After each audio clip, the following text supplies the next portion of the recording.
Good morning. It is indeed the 4th day of October 2022. This is KBC News Check. Glad you could make the time. We are live from the broadcasting house in the county of Nairobi and also on all our social media spaces. We are live. Kindly hit me up on Twitter at Njue at KBC Channel 1. Now, the 13th Parliament comes alive today, and just like the mysterious number 13th, we have some mysteries in the houses, and especially in the National Assembly, where we still have the majority leader question, which we expect as Kenyans will be sorted out today. And not only that, Parliament will start its sittings today at the plenary, where the first order of business, and for the next 4 sittings, they will be discussing the president's speech, which he made on Thursday of last week when he made a State of the Nation address to both houses. And that will be having 4 days or 4 sittings where each and every member will be given an opportunity to give his or her own sentiments in regards to that. That is something that we also will be touching here today. And also on the legislative agenda, a lot is in store as Kenyans expect laws that will not only ease the cost of living, but also will actualize the agenda of the Kenya Kwanza and President William Ruto's vision for the next 5 years. That is one of the things that we'll be discussing here this morning.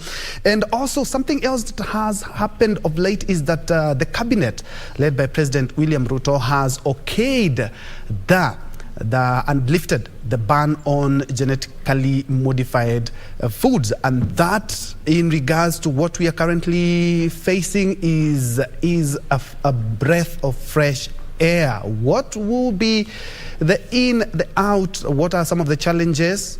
Well, that we'll be discussing right here with my panel of experts, and all the politics of the day. The Kenya Kwanza government has been in place for less than a month. What has been the yeses? What have been the no's? What should they do? And also the opposition. We saw them come out clearly and talk about when it comes to the vetting of the cabinet nominees. They said that we want a clean and lean cabinet. Then we see how Parliament will be. And not only that, at the National Assembly and the Senate, we also have the county assemblies, where I believe the county assemblies are the first line of governance when it comes to Wanjiko's, and we are expecting that they also actualize the legislative agenda. Okay, that said, my name is Njue, and Lensa Odingo will be helping us in the sign language interpretation. And because this is News Check, remember we have 47 days to the biggest showcase, the biggest thing on television, that is the World Cup. Thank you so much indeed for joining us. And now let me rope in my panel of experts. And without further ado, let me introduce my first guest.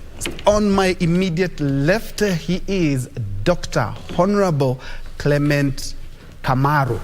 Clement is the MCA for Kahawa West Ward. Clement, karibu sana. Nashukuru. Just next to him, Mwalimu Amonga, Peter Amonga, karibu sana, is a governance expert, and it's a good thing that you've made time for us, because we have the CBC, the 42-member task force. I was expecting to see your name, but maybe we'll be hearing you next time. I may be the PS. Okay, that is Mwalimu Peter Amonga, who is also a governance expert, and we also be expecting Tolsten Alenga, who is a political analyst. First things first, maybe we begin with what we expect today in the National Assembly. And before we do that, last week you were electing at the County Assembly of Nairobi, you were electing the leaders, and we have the Speaker, the Leader of Majority. Incidentally, now Kenya Kwanza on the what? On the opposition side? Clement? Yes. How was it? Well, it was a little bit tough. This is politics, and what happens is that once a party or a coalition has like the majority of members, then they take the day. So what happens is that it depends on how you've planned yourselves. But there is this issue that is still in contention on whether the difference between the majority in terms of the law, right? There's the issue of coalition. Is your party a coalition of parties? All right? Or is your party, or rather is your coalition formed by parties? So that's the thing now people are, we're still trying to struggle with. But as it is, Azimio took the day, and we have no problem whatsoever with that, though we're still following some few channels here and there. And at the end of the day, it's just about service delivery. Yeah. And we all brothers and sisters, and I believe in our sittings, they're bright individuals, and if you look at them, everyone is interested in, providing for his ward people. So, and also we'll be talking about Kahawes, because incidentally your ward is partly in Kiambu County and partly in Nairobi County. There's a lot of things that I've seen you do in regards to ensuring that the youth, you have a keen interest on the youth, but we'll be talking about that. Let me rope in Mwalimu. The 42-member task force has been set up by the president. We also have the 2019 best teacher in the world. Yes, Tabichi is there.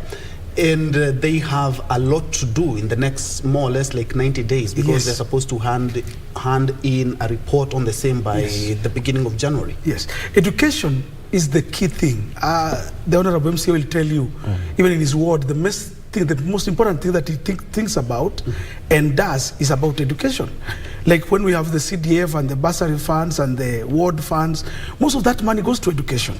So education becomes the key thing for any government that comes into power. And William Ruto, when he came to power, when he was being inaugurated, he said, in his first word, he said, I will form the task force. Yes, he has formed the task force. We expected more. Some of us actually personally have written a few articles about it, even in the newspaper, and said that we felt he left out the unions. I happen to be a union member. We in the unions felt we didn't understand why the president didn't want to have Kenya National Union of Teachers represented. He didn't want to have KUPPET, Kenya Post-Primary Education, represented. But we had somebody from KWOTA. KWOTA is Kenya Women Teachers Association. At least we had somebody from that association. But we are feeling that more education stakeholders are needed in those kind of task forces. And I've been on this program before, and I said, whenever we have such kind of things, we respect the honorable MCAs, we respect the members of parliament, but again, consider the professions. So that we have, yes, this is being led by a very good man. Professor Munavu is a very well-read and a person who is accomplished in the education sector. But we also saw other names of other people, some professors who are maybe in the botanical sciences and others. But we feel this is the right direction. The president is right. His task force must give him a report, and not 6 months as we were told. It must be within the next 2 months, because by January, if the things don't change by an MCA, people in your ward will be on your neck. Because parents want a change. They want some review. They want to see the transition started grade 6. Are they going to junior secondary, or are we going to change it? So they have a big task ahead of them. Indeed. And Doc, looking at the wards that we have in Kenya, they have unique challenges.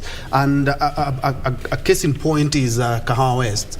And the legislative agenda that you have for the residents there, the people in Kamiti, the people in Congo, Kiwanja, Soweto, what are some of the things that you believe are in your entry as you actualize your legislation agenda at the County Assembly of Nairobi?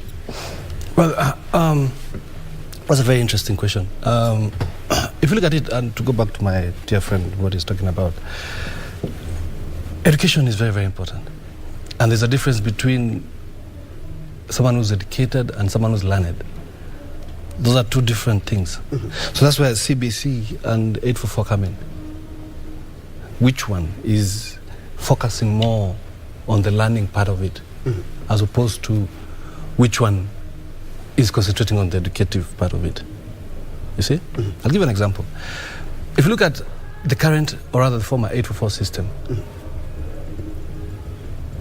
it used to condemn, or rather the system of education that we used to use, it used to condemn most of the young men into oblivion. How?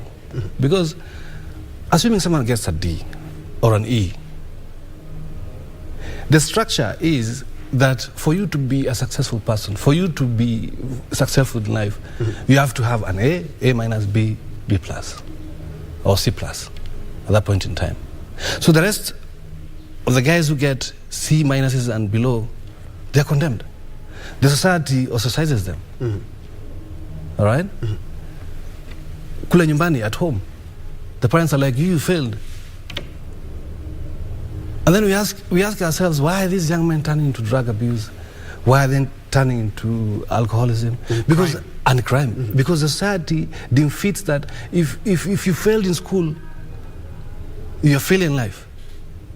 All right?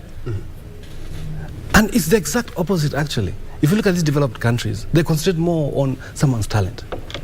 All right? What other traits do you have that can inform your prosperity in future? All right? Look at the US. People who we talk about, LeBron James. All right? People like who? These big stars, musicians. Name them, all of them. If you look at their education backgrounds, a little bit shaky. But it's because they had a talent somewhere that was tapped early. It was discovered early and nurtured slowly. Right now, there are people who are even employing people who have gone to school. All right? So that's the mode of thinking we should shift our minds and start thinking that kind of context. That education is not really the guarantee to a better future. It's very, very important. It's critical, yes.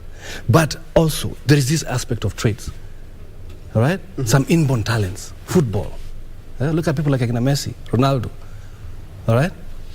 If you look at the education background, it's a little bit, you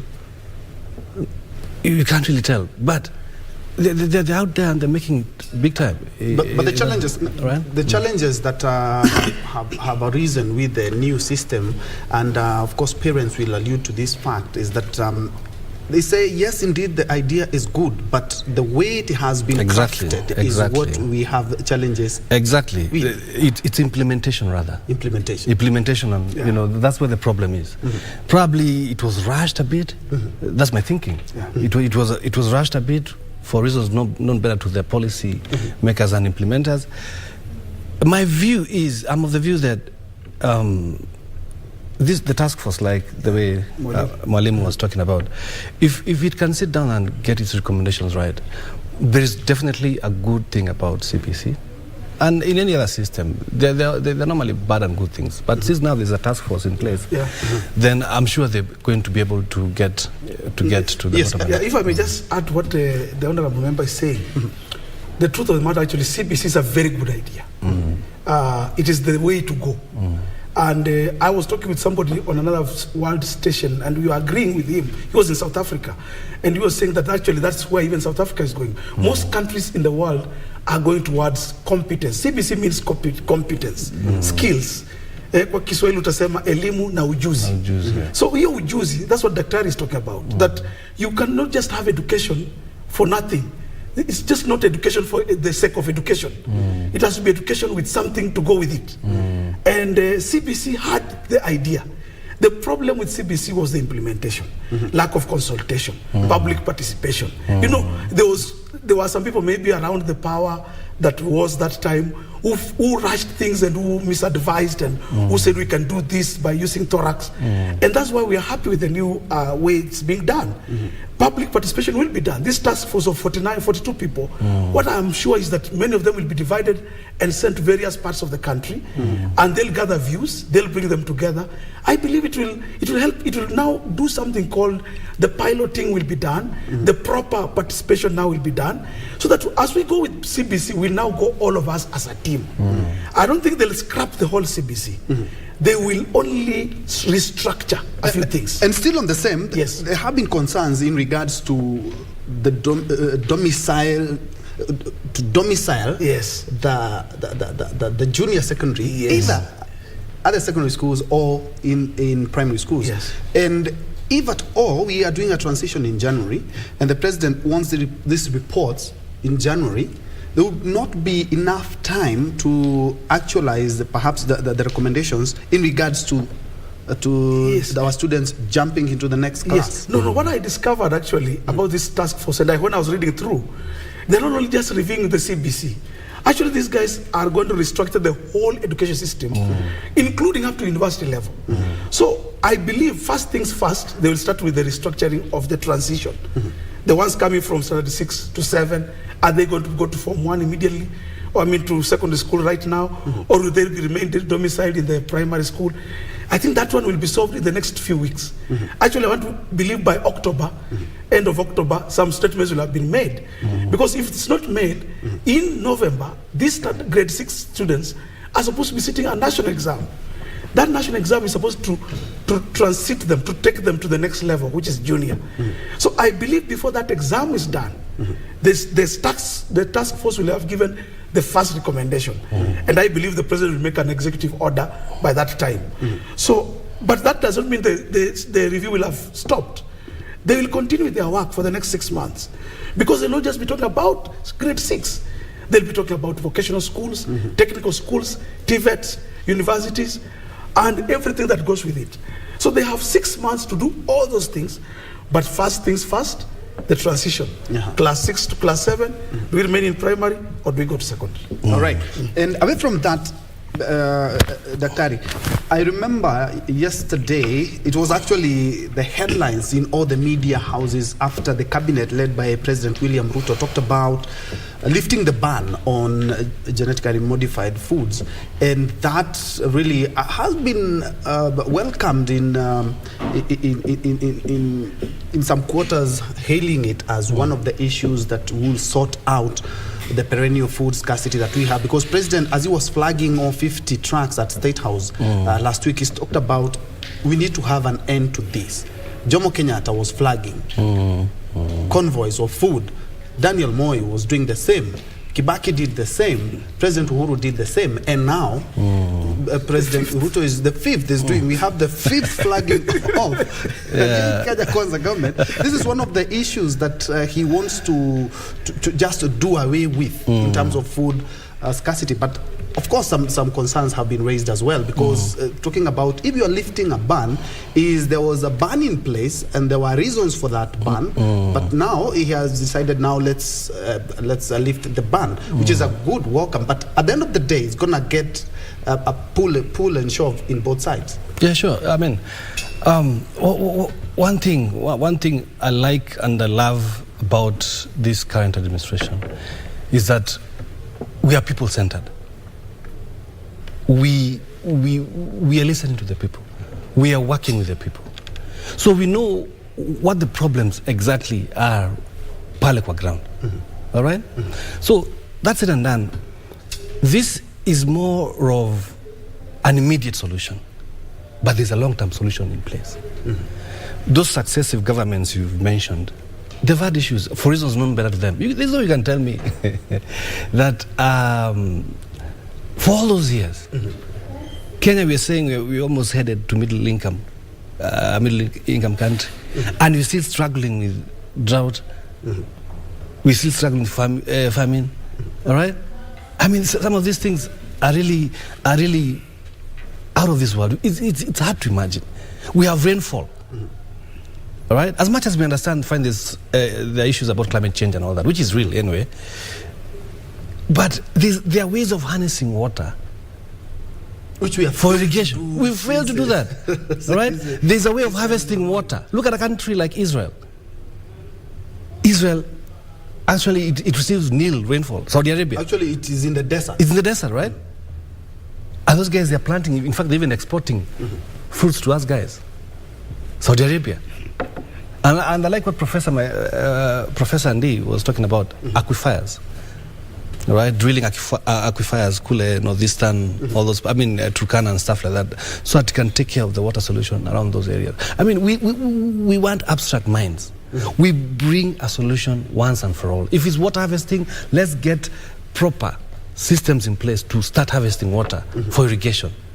You've heard the president talk about subsidizing fertilizer and increasing funds in the production chain. Of the supply chain, of the production, investing more in the production part of it. Why is he doing that? Because he understands that Pale kwa production, the farmer himself, that's where the output starts. For you to increase yields, you must first of all channel everything down there. But it's very unfortunate as a country in the former regimes and stuff like that. There are people who thrive with such kind of calamities. You know that? There are people who benefit when we have issues like drought, because there were cartels before then. Wakisikia unga inakuja, it's time to make a killing out of it. And people are dying out there, merciless people. And that's what, as a government, we want to get rid of. We are people-centered. We want to be with the people. And we want to provide solutions that are going to last. Not that just knee-jerk solutions. Long-lasting solutions. And that's why I love the president for being so committed. And if you look at his team, the way the team is formulated, his team, it tells you we mean business. And I just to add something to what Dr. is saying, that's why I believe the cabinet yesterday came up with a very different thing out of the box. The GMOs, they are called genetically modified foods, seeds. So we are now coming up with different, we have to think outside the box. For many years in this country, as you've put it, 59 years of independence, we can't be continuing to flag off relief foods. It is dangerous for us. It shows that we are not moving forward. Now, GMOs people may have their questions, people may have doubts, but they have been approved by World Food Organization, they have been approved by United Nations, they have been approved by so many scientific research processes. And our country, they had banned for the last 10 years any talk about GMOs. But time has come, and I believe that's why William Ruto and the cabinet yesterday decided to lift the ban. Because we need to move forward. If we have the land, we have the space, we need some seeds that can defy some of the climatic conditions that we are going through. Actually, what is keeping this country to be insufficient when it comes to food is because of the climatic changes. We must agree that there are a lot of climatic changes happening. The rains that we used to have in 1950, 1960, 1970, the seasons we used to have are no longer there. So we must think out of the box. Can we allow now science also to help us? And GMOs is a good idea, is a great decision by this government, that let us now explore scientific methods. We can't be keeping away things from this country that we are thinking that they are scientific and we are not sure, and our people are dying. We must come up with ways. If science can help us, if there are methodologies that can be used, Daktari, I tend to think that is the best way as a country for us to move forward. And so for me, William Ruto has taken up very well on that issue. He deserves kudos. And let me bring in Torsten Alenga. Karibu sana Torsten. He is a political analyst and also a governance expert. And let me throw you straight into the deep end. We're looking at what the cabinet led by President William Ruto did yesterday in regards to lifting the ban on GMOs. I remember, and we have talked about, we've done this since time immemorial, flagging off since independence. The five presidents now have flagged off food consignment. And I remember there were some memes on social media when Kenya dug into the Ukraine-Russia war, and Russia said that kwanza and then mshibe kwanza, more or less like a more comical effect. But the president has categorically been on the forefront in regards to the food security.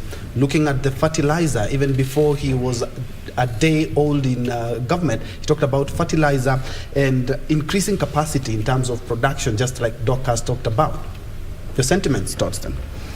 Thank you very much, Troy, for welcoming me on your show this morning, and just delving deep into the discussion right from where my two colleagues have left it, is that food security is an imperative of our time, and there is no excuse about that. I totally agree with the sentiments of my friend Amunga that in this age and time, it is very, very shaming to find that we are still flagging off lorries of relief food. I mean, what is the independence for? Because it was ideally supposed to fix such issues so that we are completely independent of ourselves. So when we find some sections of the country are still grappling with very basic things like food, then it's a really deep indictment to our government government systems and our response mechanisms. However, the discussion on the table today is the lifting of the ban on genetically modified foods. I think it's it opens a very interesting phase in food security question, because we are a society that so many times we find ourselves making decisions based on assumptions and skepticism, whereas we are supposed to found such decisions on scientific research and all that. So when we re-examine our conversation on GMOs, and maybe you can now find a right moment to congratulate Dr. William Ruto as a president who has deeply immersed himself in the study of plant science and all that. Then now he, from a point of understanding, then he can now shepherd the country in the right direction, because I totally believe he understands what that is all about. Because even if you look at his PhD dissertation, it was around such issues. If you read it extensively, you'll find that he's making this decision from a point of information. And that is how we want our government systems to work. Let us make our decisions based on information that is credible, that is a product of rigorous research that informs our decisions. And then if you look at the entire question of climate change that is bringing all these issues, it's an issue that for the first time we have a president who has paid a lot of attention to climate change. In fact, in his executive order number 1, he has actually formed a climate change advisory council, which is really, really a new thing in this country. So if we have a president who is paying a lot of cognizance to pressing issues like climate change and the attendant issues around it, then I think we are operating in a safe space going forward. Indeed, because somebody said at times somebody just needs foods, not a balanced diet, which is quite a strong statement. Sometimes you just want food. The balanced diet will come a little bit later. But away from that, let us look at the in-train now, the politics themselves. And today it's quite a big day for the National Assembly. Now that we have put aside all the politics, now is the legislation agenda. And for the next 4 sittings, they will be discussing something that the president took about less than an hour to talk about, but they will be taking four sessions to discuss the president's speech in regards to the day that he made that speech in Parliament when he was addressing both houses. What would you say stood out in terms of what the president talked about in Parliament when he addressed the both houses in Parliament last week on Thursday? Yeah. Well, personally, I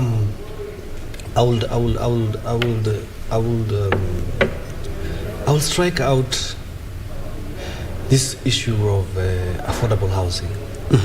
And in fact, I was there yesterday. Yesterday? Yes. We were in Mukuru Jungle. Yes. Okay. I mean, that's a life change, my brother. That is what we mean by changing lives. Now you can imagine there are almost 5,000 units in place, and he was sort of like inaugurating them, and we were there with the locals, and just talking to them. You could see the excitement.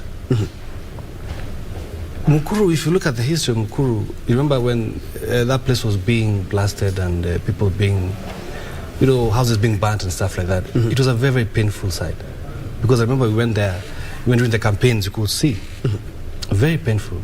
You really feel it, like someone can be this inhuman to another person. And since you've mentioned it, looking at what the president said yesterday and talked about 3,000 shillings that you're paying as rent could be your mortgage. That is something that, as you've said, actually, a total game changer. But how sustainable can it be? You see, we have tried the housing project in the previous government, which quite didn't really achieve what it was intended to. And this is something that will quite excite Kenyans. You see, all this, what we need to understand is that this is not the only scheme happening. These are different, let me call it ministry, all right? There is also the Ministry of Transport functioning at the same time. Agriculture is also doing its work. What do you call it? Other ministries, finance, all those things are happening in tandem, right? So once we fix housing, all right? We fixed housing. These people now are able, you remember there's something he was mentioning called, when we were campaigning, the Hustlers Fund, all right? 250 billion or so, coming straight kule mashinani. So these are monies that groups or individuals who have formed group, be it circles, be it self-help groups, are going to be given, all right? These are monies that they're going to put kwa biashara. They're going to, someone who doesn't have biashara, someone is going to start something he can do, so that he can earn a living. So people, the same case applies to people from Kuru, all right? As they're being fixed for the issue of housing, on this other side, the monies they're receiving, the ones who didn't have jobs, the ones who didn't have anything to do, the ones whose job, the guys whose jobs are struggling and stuff like that, they have a booster somewhere, something that can help them, boost their jobs and stuff like that. So what he mentioned yesterday, he said a bed sitter is going to go for 3,000 a month, all right? Then a one bedroom is going to go for 5,000 a month. A two bedroom is going to go for like 6K a month, all right? And that is a mortgage scheme. You're paying rent to own it after 15 or 20 years, okay? So with this kind of arrangements and subsidies coming your way all around, there's a Hustlers Fund on this side. We've enabled loans in terms of and grants for schools, so that kids you don't have to spend so much money paying for school fees, all right? That kind of all-round, all right, development plan will enable this person to be self-sufficient. So this 3K, I mean, if they can be able to pay 3K currently, with the current situation they are in, what about now with this government?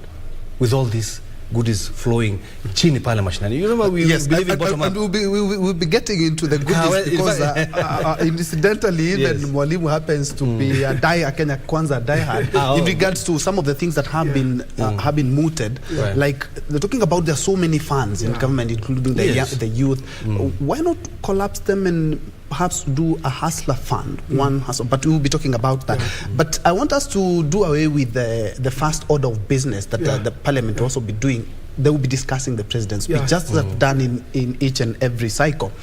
What would you make of the president's speech vis-a-vis what we are expecting and what we are seeing the Kenya Kwanza government do? Yes, actually the first order of business today will be in parliament, they'll discuss the speech of the president.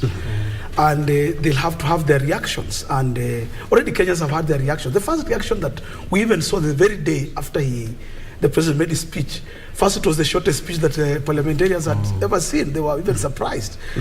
Some of them, like Babo Wino said, it's like the president has nothing to tell us. But the truth of the matter is that the president spoke a lot in that very short time. Kindly, Mwalimu, just hold on. We need to cross over to Kisumu, where the Kisumu and surrounding Lake Victoria Basin counties are set to benefit from a $250 million grant, agriculture and food security investment programs. Let's first of all cross over. Governor Anyang' Nyong'o is currently speaking.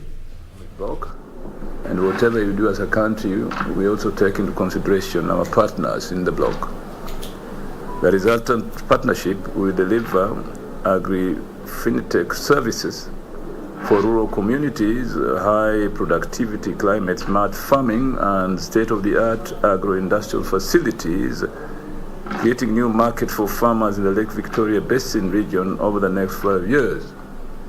Unlike give price to whom, I never describe our farmers as poor. They may be poor in assets, but not poor in intentions and capability. And what farmers really want is good farm gate prices for their crops or production, and they will rise up to the occasion. The venture will reduce Kenya's dependence on importing food commodities by approximately $200 million. That equals to 24 billion Kenyan shillings annually, thus reducing Kenya's trade deficit. An array of high-value crops will generate foreign exchange with focus on servicing local consumer and industry demand with consumer value addition done within Kenya. This could include, among other things, at least 100,000 tons of locally produced rice, at least 100,000 bales equivalent of cotton products to support the Kenyan textile industry, edible oils such as sunflower, soybean, and so on, cotton seeds, soybean, and maize byproducts to support the livestock sector. As you know, we are working also very closely with the Fresh Produce Association of Kenya under the leadership of my friend Okisegere Ojapot. I like his name, very poetical. The project, no doubt, has come at the most opportune time because Kenya needs a champion organization to provide leadership and prudent investment to develop inclusive, scalable, market-based, environmentally sustainable, and high productivity agro-food systems. The project has incredible alignment to the county government of Kisumu's strategy and with the national government's agricultural sector transformation and growth strategy 2019 to 2029. We will significantly contribute to all 9 flagship projects in this agricultural sector transformation growth strategy. We are excited because this project resonates with my manifesto for the revitalization of agriculture in the next 5 years. In my manifesto, I am committed to putting more land under production in Nyando, Kisumu East, Moroni, Nyakach, Kisumu West, and Seme sub-counties. I've also committed to revamp rice production, invest in horticulture and floriculture in Nyamtoe, Mboha Valley, and Kano Plains. This project will also help to accelerate growth in other agricultural subsectors, including revival of cotton industry, dairy, and fish production. We are no doubt grateful to United Green, a timely partnership, for accepting to partner with us. I also wish to sincerely thank the British High Commission for supporting this venture. This is what's called brotherhood in development, if not sisterhood, in respect to my sister. Thank you so much, ladies and gentlemen. Any questions for the two of us?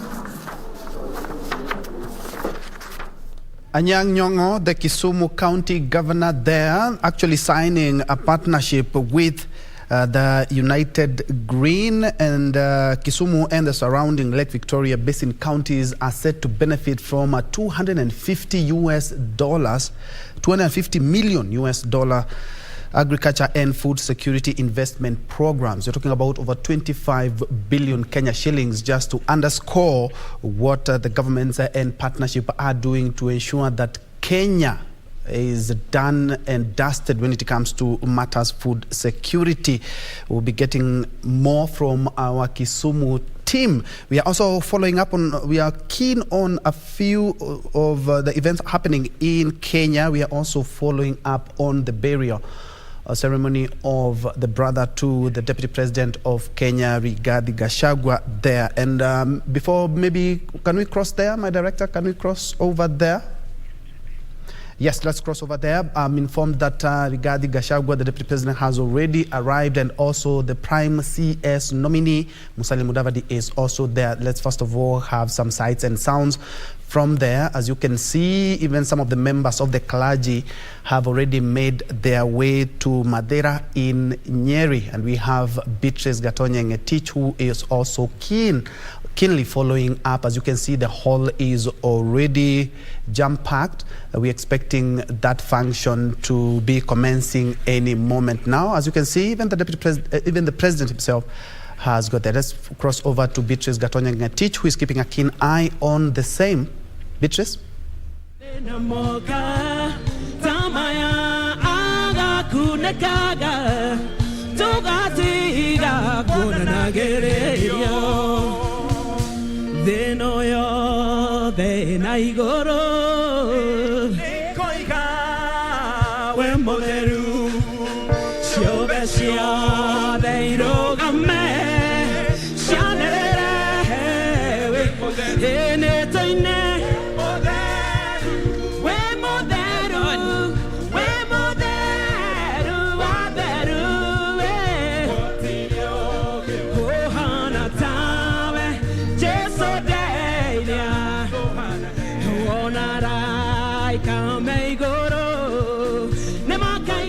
Gatonyeng Teach, remember, is the burial of Deputy President's brother Jackson Reliani at Madhira in Nyeri County. And from the pictures that we put on your screen is that, as you can see, the mourners there, we have also government officials, we have dignitaries, and of course the locals who have thronged the place to pay their last respect to Jackson Reliani. I remember Deputy President Rigathi Gachagua talked about his journey, and especially his education journey, saying that Jackson was quite instrumental in ensuring that the Deputy President Rigathi Gachagua has had education and at its best. As you can see, the function is supposed to be commencing any moment from now, and as soon as they do that, we will be crossing over there. We have Beatrice Gatonyeng Teach, who has been there since yesterday, and I was hoping that she can give us a feel of how that place is in Madhira. Beatrice, if you can hear me. I will request the press team to give us the number on post so that we continue the program. Thank you very much. Hallelujah. Kumtegemea Mwokozi wangu tamu kabisa.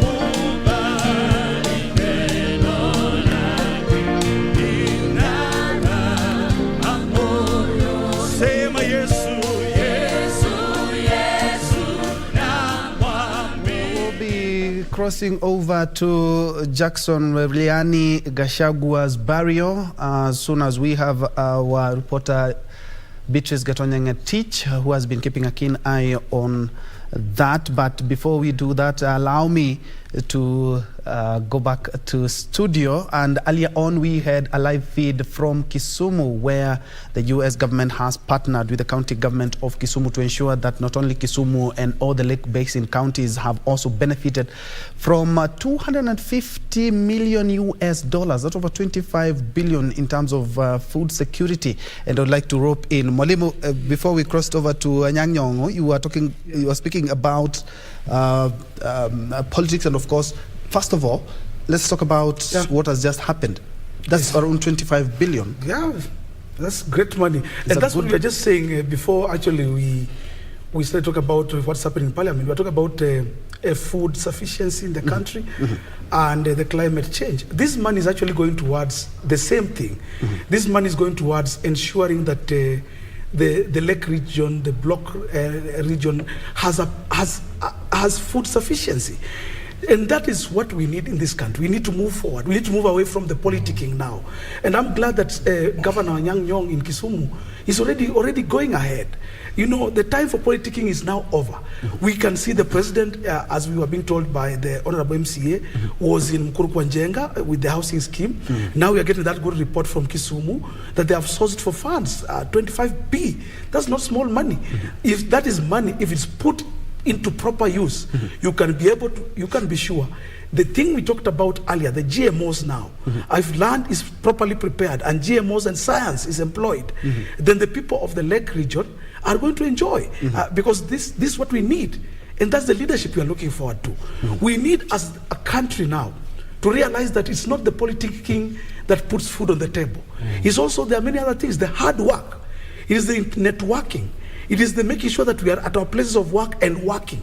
And that's what Mzee Jomo Kenyatta, when he founded this country, and people like Jaramogi Oginga Odinga, they said that the enemies of this country are only three. Tribalism and politics is not our problem.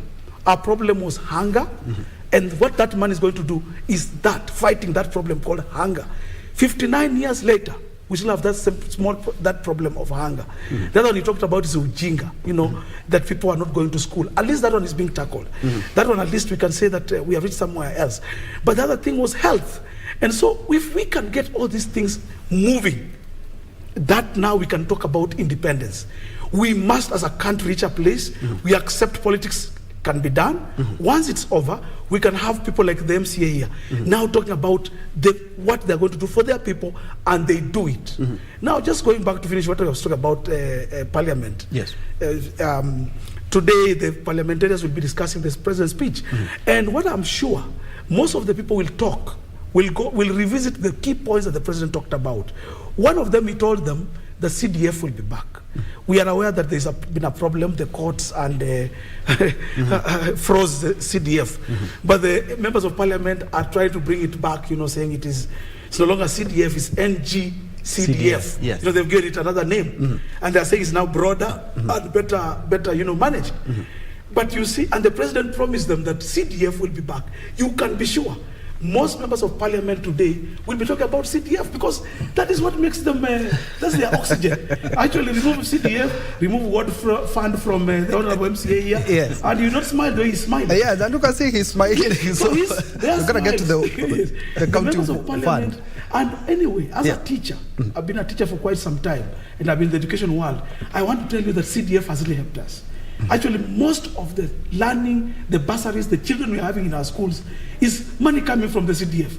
Most CDF funds end up in schools. The classrooms being built, the dining halls, the buses. If you see those yellow buses from public schools, most of them are written on, sponsored by the CDF, So CDF has actually helped us. And I personally, as a person who has been in this country since CDF was founded during Kibaki's time, I can bear witness that it has really helped people ukule mashinani. So I believe they will be talking about it. So many of them will stand on point of order to tell the president, thank you, make sure we get the CDF back. Yes, Torsten, what has to be done with the president's speech? Because the honorable members will be discussing it for the next 4 sessions. What do you make of what he talked about and what we expect the MPs to be talking about from today in regards to what he said? What was your take home? I think the president's speech touched quite a number of things, but we must all agree that if we contextualize the whole thing, coming from a binary election that we had, where it was either Kenya Kwanza or Azimio, then the president has a very big task to bring the country together, because all these other things don't happen unless the country is in a stable mood where people try to understand that they are all Kenyans and they matter to the government of the day. So I think that is number one, that the president really needs to address and make it look like it's not going to be punitive for somebody or a region that did not vote for Kenya Kwanza, but all of us are going to be shepherded through as Kenyans. All of us are going to be accorded the respect that we deserve, the development that we deserve, and all those things that come to citizens of a country. And it's not going to be based on how we voted or how we made choices in the previous election. So for me, that I think is a primary thing that he has to deal with. Then, given that we also have a parliament that has very conflicting numbers, like one side is beating the other with not even more than 7 MPs and all that. Yeah. So for such a house, then it shows that all the time there will be tussles here and there. So it's imperative for the president to try and bring those legislators together, so that everything they are doing, their deliberations are putting country first, and then other things will follow. And then number 2, I would like to really draw an issue with a number of the things that the president proposed. They are very fantastic ideas, but okay. Can you kindly hold the thought, because we need to cross over back to Nyeri, where Jackson Gachagua, the elder brother to Deputy President Rigathi Gachagua, is being laid to rest today. And as you can see, the president, the deputy, and leaders from all walks of life, including dignitaries, have already arrived. And we have Beatrice Gatonyangetich, who has been camping there since yesterday, together with the big crew there, to ensure that we beam it well and live. Beatrice, if you can hear me, good morning. Thank you very much.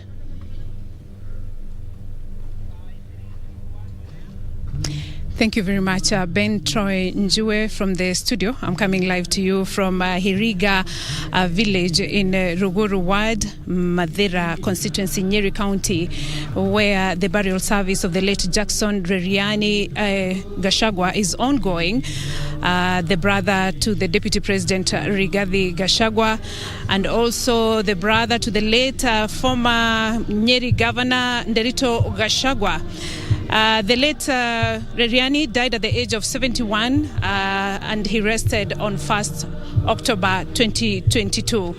And right now, what is going on is the burial service. The President, William Ruto, is already here, and other dignitaries.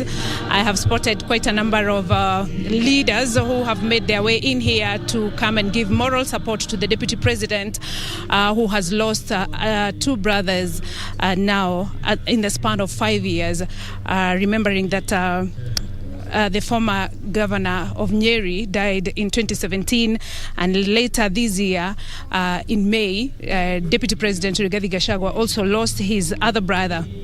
And right now, what is ongoing right now is the service. Here at his home. He will be rested here. He will be laid to rest later here in his home.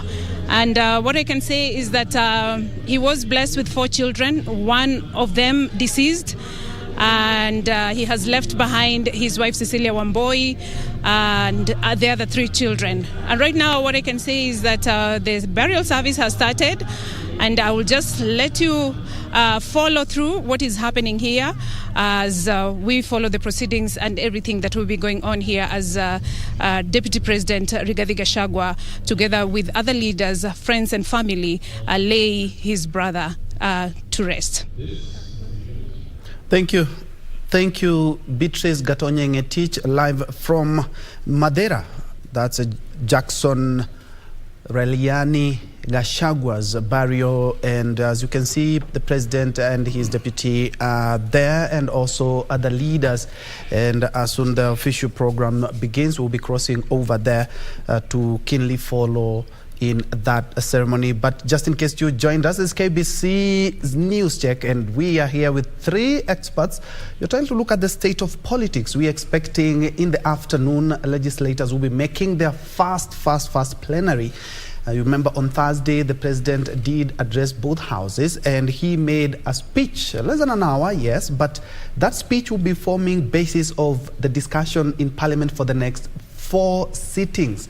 And we are trying to put things into perspective. I'm joined here by Dr. Honorable Clement Kamaro, who is the MCA for Kahawa West Ward. We have Mwalimu Peter Amunga, who is a political analyst and also a governance expert. And we also have Tolsten Alenga, who is a governance expert. Gentlemen, karibuni tena. Thank you. Alenga, there's something that you are touching on. Kindly finish up on your point. Yes, Njue, before we moved to Nyeri, I was just trying to elucidate on an issue that most of what the president plans to have for this country involves budget allocations. It involves setting aside hefty amounts of funds. And when we look at our environment of corruption and all that, so it becomes a very big question how these monies are going to be monitored so that the real beneficiaries get to benefit from these monies, and then there's also prudent use of the same. If you look at the Hustler Fund, a whole 50 billion is going to be set aside, and then you imagine our setup of corruption and how monies disappear so that even the last person back in the village does not get that money. So the president has a very huge responsibility to monitor those monies so that he's not really, but a good thing is that the president has demonstrated that he's a hands-on person. So maybe based on that we can have hope that these projects are going to roll out as intended. If you look at that issue of affordable housing, I kind of have a problem with its sustainability in terms of how it's going to be beneficial for the people who come on board. Let's say, for instance, if you are paying that nationalized mortgage of 5,000 per month, maybe for a 1-bedroom, I think it was a 1-bedroom unit. So, like, let's say, take for instance, in 10 years, you'll have paid around 600,000 towards that.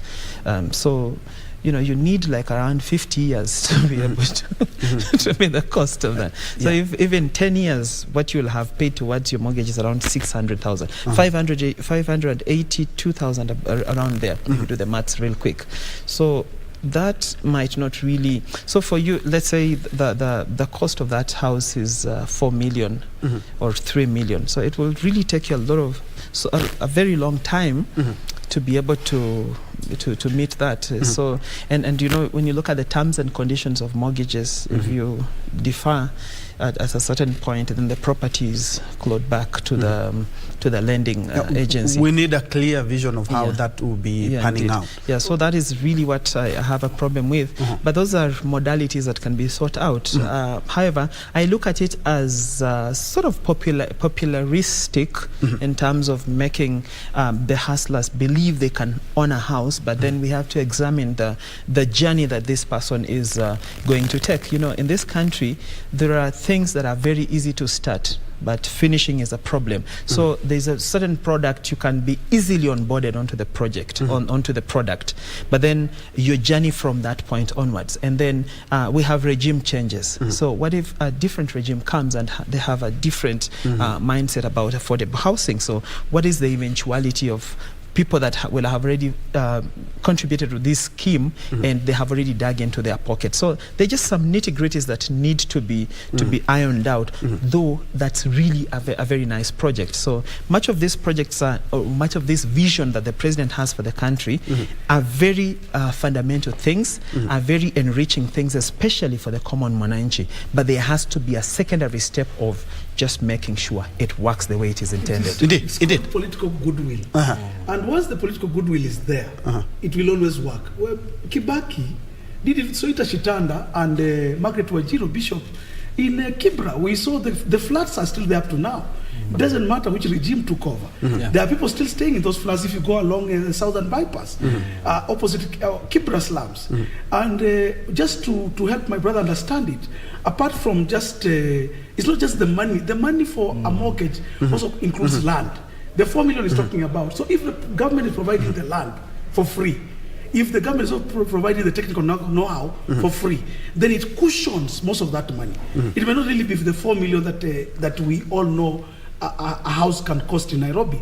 Because now what's going to happen is, if the government is cushioning most of these costs, and if it's getting from one pool, if the bigger the pool, the costs become less. You say that the government would benefit from the economies of scale. Yes, that's the word, economies of scale. So what happens is that we can now not use the market rates that he may be thinking about. That maybe a flat may cost 6 million. So if you are paying 3,000, how long will it take? No, if government has given you the goodwill, given you the land, and build en masse, then the economies of scale become less. Yes, but you say, maybe 30 seconds before we have a break. Just a little, it's imperative for us to allow an environment to troubleshoot things that government promises us instead of just getting it wholesomely and saying, yes, this will work.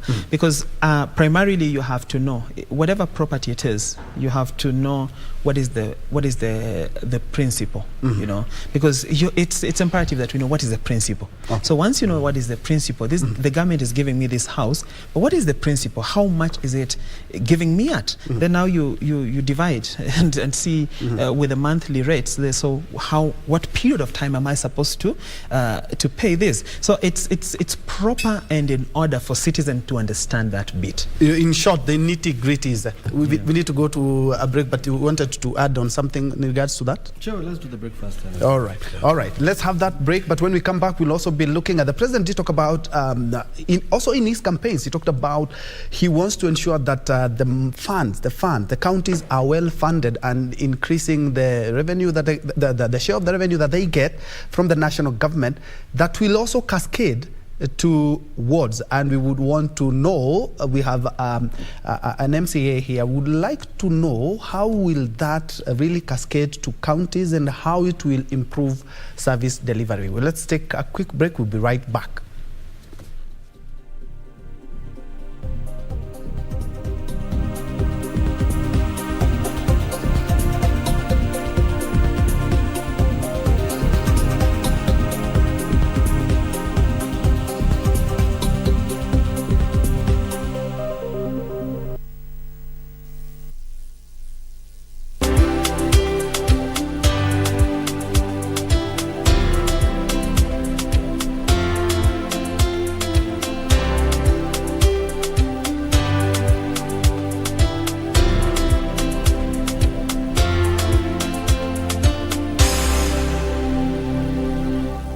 get Change Your Thinking Skizatune, dial star 811 star 961 hash. When you change the quality of your thinking, you change the quality of your life. Sometimes instantly, just as positive words can make someone calm, smile or laugh, your thoughts will react to the world in real time. So, change the quality of your thinking. Dial star 811 star 961 hash. Star 811 star 961 hash. Rastaman party, chalice in a Rastaman party, malice we bun, and a roots we see, roots and chalice. The road is long, but yes I know, got to reach the end. I can't stop the rest. I've got to be KBC Channel 1. We put people at the heart of events with our captivating weekly news features. Every day, we are breaking new grounds with informative, entertaining, and inspiring human interest stories. On Mondays, 9 p.m., we have The Cabinets. Tuesday, 9 p.m., we get inside the barracks for military tales.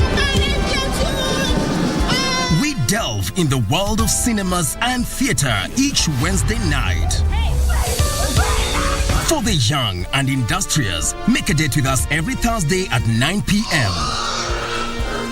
Fridays are dedicated for my culture. On Saturdays, we go back in time for history in perspective. And on Sundays, we get to know the process of how things are done and made. KBC Channel 1 News features a whole lot of wonderful viewing experience.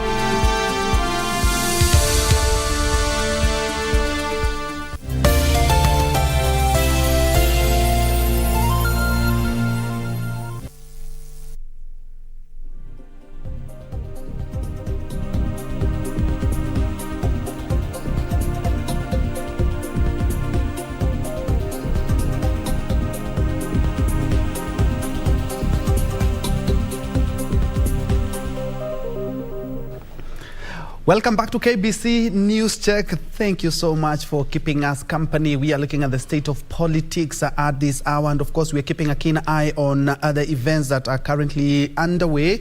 We're also following up on Jackson Gashagua's burial, who is the brother to Deputy President Rigathi Gachagua. Thank you indeed so much for you joining us. I see Melvin Anyango, you say you are keeping on with us. I'm right there with you. Chalo Muindi, Beatrice Oronda, Ka Wanjiro, you say Nyandarua or Kalau, well represented. We also have Gregory Mekal, you say you're live from County 024. Thank you so much for joining us, your comments, suggestions, or even where you are watching us from. I'm joined by a panel of three gentlemen who are experts in their own right. We have MCA Kaawa West Ward Dr. Honorable Clement Kamaru. We have Mwalimu Peter Amunga, and also a governance expert. We also have Torsten Alenga. Now, Doc, looking at what the president said during his campaigns, he wants more funds to be devolved, more share of the national cake. And in that, he also mentioned something. He wants those funds to cascade even to the county, to the wards themselves. And you being an elected leader, how is this going to help people of Kiwanja, people of Kamae, people of Kware, people of to sort of basic issues like sewerage, water, bad roads, giving the youth a new lease of life? Well, that's a very, it's a good question. And as you speak, one thing I want to understand is that devolution is the best thing that has ever happened to this country. Number two, we Nairobians, you might not know this or you heard about it, but we Nairobians, we are blessed and we are lucky to have a governor like Honorable Sakaja, assisted by his deputy, Mr. Mushiri. Those gentlemen are people-oriented. And you can see, when you sit with them, you can see that they're really, really passionate about helping the person pale mashinani. To come back now to my West Car West, and I'd like to thank my people from Car West for electing me and give me a chance to serve them. It's an honor, surely, and it's something that I don't take for granted. And there are a couple of promises that we made to them, and most are centered towards uplifting their livelihoods. But before we do that, there's something called creating structures and systems. You know, in any function, in any institution, in any management portfolio, we have to have structures and systems. And those structures and systems are the ones that are going to allow the filtration of the monies comfortably. All right? And then remove something, we put bulletproof systems that are going to allow for the monies to reach to every corner and to every individual as they're supposed to. All right? So what I've done back in my community is that I've zoned my areas. There is a Kiwanja zone, there's a Kenyatta University zone, there is the Kamai zone, there is the Juakali zone, there's the Kahawe zone, the Kware zone, and there's the Kamiti zone. Why have I zoned them like that? There's something in population studies called social demographics.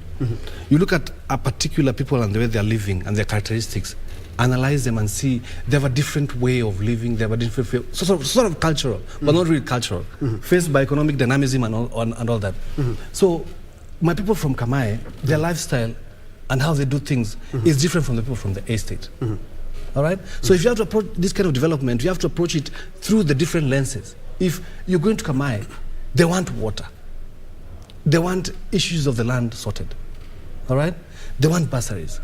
The person in the estate probably has a fairer job, right? Let me put that word, all right? He won't really require a bursary. But what he'll require probably is that road to be tarmacked a bit, or that porthole to be sealed. You see, so those are different challenges. And that's why you have to address them differently. Ukienda Kamai, look at Kamai as Kamai alone. When you go to committee, look at committee as its own entity. Because, for example, committee has its own security. They won't have an issue with security. Probably what they'll look for is bursary. All right? So that's why we're saying, after I've created those structures, what we're doing actually right now is we formed circles. We have, in the process of finalizing circles, four main circles. The first circle is Mamamboga circle, which is going to encompass all the women who are in small-scale businesses. Then the second one is the Boda Boda circle. Kawes Boda Boda Association circle. That's what we're formulating. The third one is the Kawes Juakali Association circle, right? All right? So, and the fourth one is the youth circle, formulating circle for the youth. So, this big circle will have small, all right? Small self-help groups. It's going to comprise of small self-help groups. So, what I'm doing, in essence, I have a team of people, all right? There's this young man called Eric, there is Roba, there are guys like Nasami and all that. They're on the ground. Dalvo, getting the self-help group certificates. If you have 20 or so, you organize yourselves with one economic agenda, wanaleta certificate. You're waiting for the Hustlers Fund. You want to put structures in place. Just tunajipanga. That in the event that money pops in like this, it's there.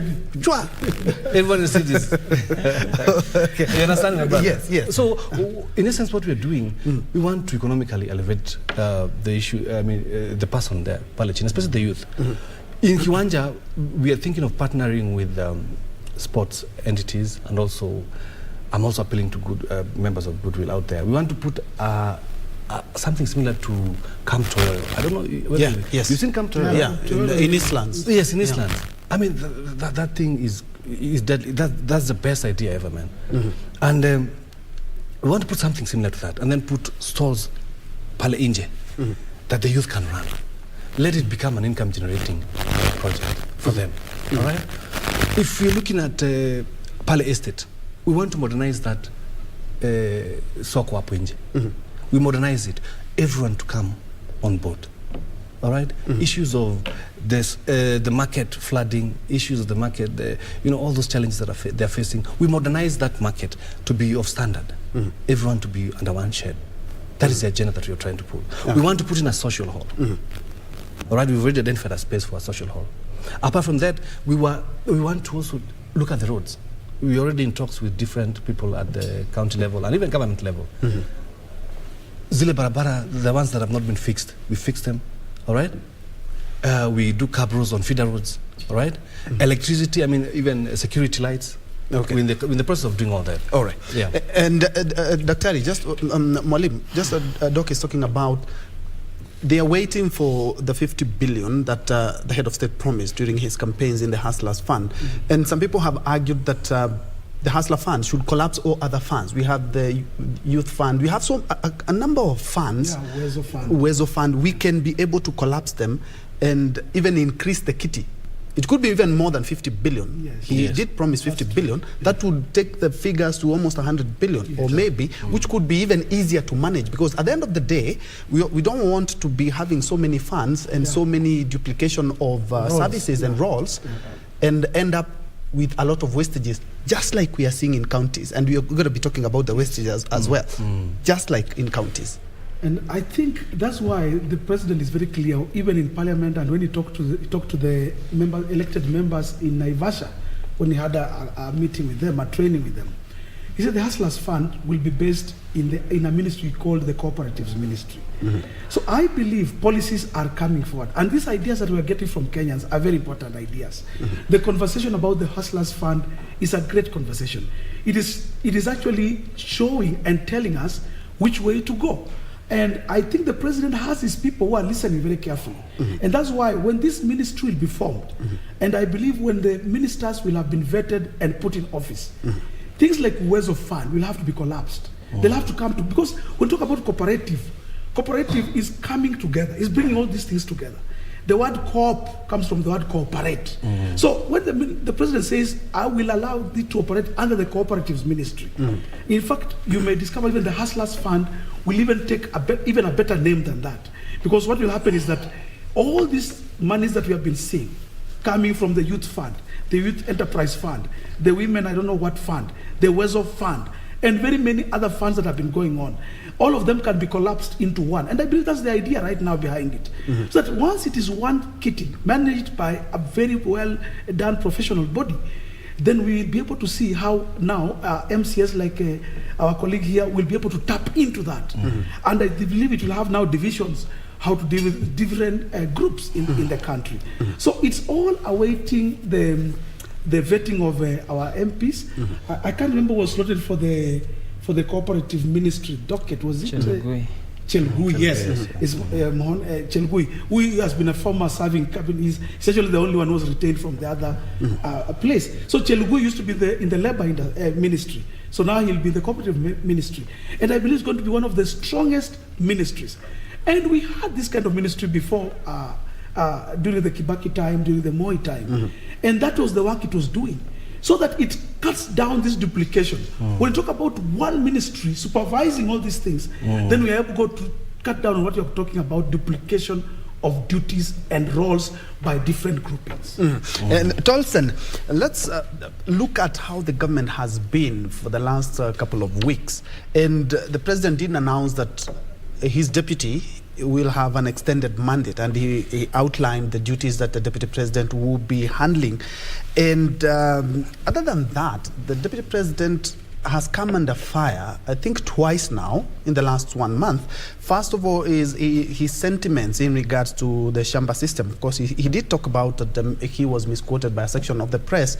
But other than that, the recent one being the day before yesterday, when during an interview he said that we do not have enough forex report. And just a couple of hours later, the central bank did issue a statement even to social media and also to media houses like us to say that we have sufficient foreign reserves. And it's not the first time. The second time he talked about that, he said that the economy was quite in a bad state. We don't have anything. But the central bank, the second time, has alluded to the fact that we have enough for what we need to do.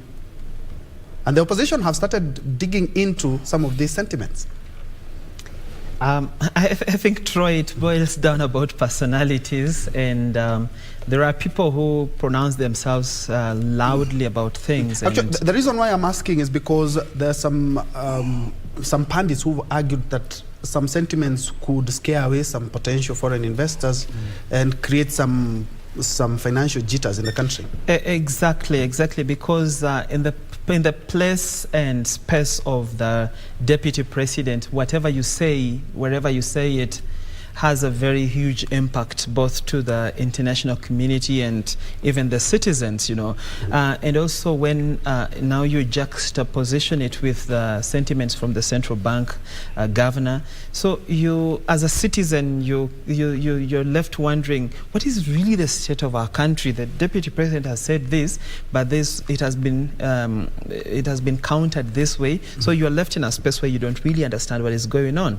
And then I think for the Shamba system, it was a very, very unfortunate statement, given that we are struggling to rebuild forests that were destroyed, and we are operating in an era where climate change and its effects are so real that anybody else should just see it. We are currently having around 23 counties experiencing drought, and 12 of them in dire need of food aid and all that. And all this are wrong dividends we are drawing from the effects of climate change. So at a time like that, then you require to have a conversation that is very sober. And then on the other side, we have a president who is really committed to championing for climate change and environment, preservation of the environment. So you get that discordance is not really good for purposes of governance. And then if you also throw your eye further, you look at a situation where it is an indictment to the handlers of our patrons in power, and also it also throws a deep indictment to the inner sanctums of power. How does it work in our country? We have states that have a serious immersion into how heads of state and those powerful offices speak about issues, how they are prepared for interviews. So I think that is an indictment to that team charged with that responsibility to prepare the man for the interview, so that when he goes before the cameras, he gives a very good presentation for country. We are not saying that he's not doing a good presentation, but we're saying there are certain issues that can be handled in a proper way. And then I think also it's right to admit when we look at the deputy president's journey, we must also admit that it's been a fast rise, from a civil servant, and then he gets to the peer, to the president, and then to a first-time MP, and then to a deputy president. So admittedly, so there's a lot of learning in that space. So learning on the job. Yes, but again, if you look at Deputy President Gachagua as a man, he's really you see a man who really has a zeal for country. He wants to put some things right, but then maybe the pace is what is the problem, the pace at which he's taken up things. So I think if we give him space and time, anybody can perfect their way through. And also for him, it's a learning experience. I think he also watches those interviews, and maybe after this, he sees from a personal point of view, he sees, where did I go wrong? How do I improve next time? So we hope it's going to be good with them, because at the end of the day, he is now a public property. So he is our deputy president. So instead of castigating, I think it's time for the people who sit around him and the people that are charged with the responsibility to manage his personality, to manage his presentations, to manage his office, to come out and do their work. Indeed. I need to say something. Yes, Mali. As much as I agree with Alenga, my brother here, but also what the governor or the central bank did to respond to the deputy president on social media, or to respond to him with media, is already also wrong. Whether the deputy president got his statement right or not, the governor at the at the central bank does not respond to the deputy president on media. There are better ways for him to respond to him. They did an official statement. No. There's a way to respond to a person in such a stature. You don't write to him a letter. You don't call him. You don't send a media houses letters. Actually, let me say this. Let me be the devil's advocate. The truth of the matter is, some of the people still serving this government are still of the old regime, and some of them who respond to Gachagua are responding to him with that old regime mentality. That, let us respond, let us prove that we are not wrong. Truth of the matter, and let's tell Kenyans the truth. This country economically is bad, is down. And Gachagua is right. This country's economy is bad. There's no way we can sugarcoat it or make people think it's better. What central bank are trying to do is to clean themselves.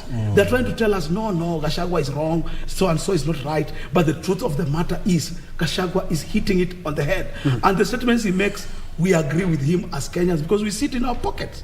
We know. But there are concerns that could cause some jitters in the financial sector. I think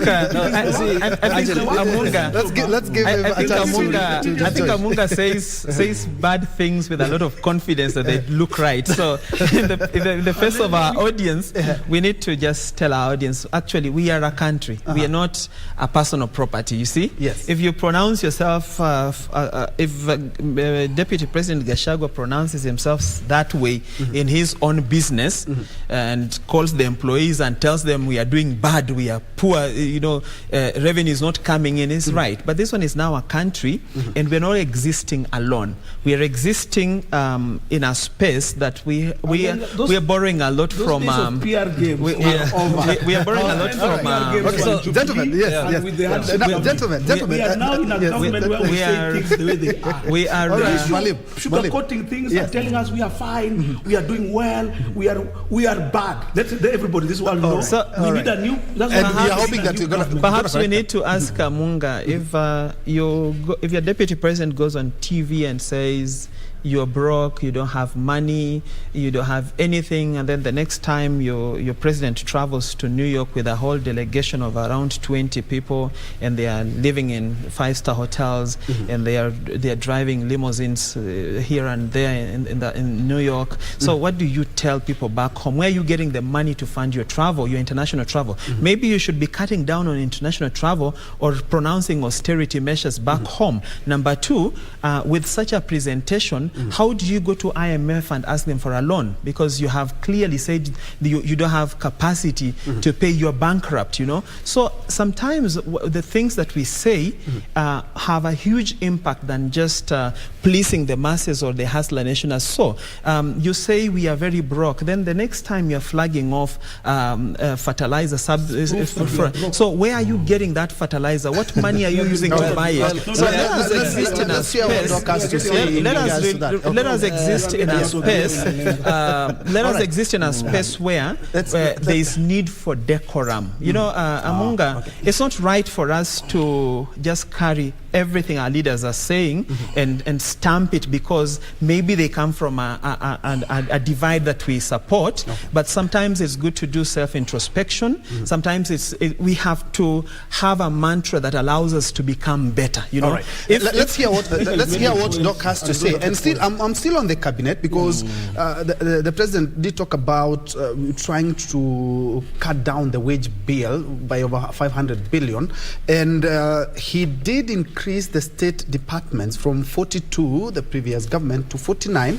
What this will do in the next 5 years would go up about 300 million, which perhaps somebody would see as money that can be used to sink boreholes or perhaps to add on more hospitals. Dr. I would like you to pick your mind on the same. Yeah, sure, but let me correct my brothers here.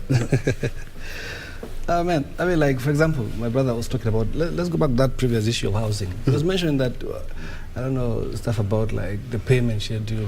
First of all, no one has talked about the pricing of the houses. And I was there yesterday. And even the president collapsed the two ministries, Ministry of Lands and Ministry of Housing. He put them into one document to allow for easier functioning and the realization of that project. Number two, it's not about how much the houses are costing or how much you're paying. It's about improving the quality of the people, or the quality of life that people are living. I mean, if you had visited Mukuru kwa Jenga sometime before, I tell you, if you looked at the lifestyle they're living, those people even getting toilets a problem. All right? Water is a problem. Basic human needs is an issue. All right? Ukiangalia nyumba, when it rains, my brother, the house lands. Maji nakuja nafurika. All right? So would you prefer they stay in those shanties in the name of these houses are expensive than go to somewhere where they can get proper housing, improve their quality of life, whereby they can get a nice kitchen, somewhere there's flowing water 24/7. Right? That's the idea behind. The hustler narrative is all about improving the hustler's way of life. And that's why I even juxtaposed and said there are also other programs that are going to run vis-a-vis. Programs of economic empowerment. Like, for example, let me just shoot you a question. How many boda bodas are in Nairobi, if I'm to ask you? On a rough estimate, how many boda boda riders do we have in Nairobi? More than 500,000. 500,000, right? This hustlers fund has come. They've been given. Each has something to improve his businesses. Even if it means like getting another boda boda or going to invest in something else, right? Now, let's give them 3 months or 4 months. So that we assume, the assumption is, this person is going to use this money as an income generating activity, right? So after 3 months, this boda boda guy, we said they have how many? 500,000, right? Yeah. 500,000, right? We tell them, let's contribute each 100 shillings. We've given you money, right? And that money is not for you to go to Mombasa with it. It's for you to invest somewhere else, right? After 3 months, the assumption is you've done something creative with that money. So they start contributing 100 bob per boda boda. We have 500,000 boda boda riders. How much is that in a day? That's 50 million. 100 a day is 50 million, or 500,000. Yes, 50 million a day. Right? Let's do it in a month. How much is it? We're talking about billions. In a month? Yes. And a year? Wow. So that's what I'm telling you. That is an economic engine we're ignoring. And that's what I'm doing with my Car West people. There are around like 1,500 registered boda boda riders there. And I'm still continuing to gather the data. All right? When this money is come, we're going to give them. Then after 3-4 months, we start telling them now, contribute 100 bob to that kitty in your circle. All right? If there are 1,500 people, that's 150,000 in a day. Am I making sense? Yes. In a month, how much is it? If you multiply 150,000, multiply by 30, how much is that in a day? Talking about what? 30 million? 4.5. 45. 45 million. Not 30 million, 45 million. That's how much in a month, right? Yes. No, it can't be 45. All right. Anyway, yes. That's what I'm talking about.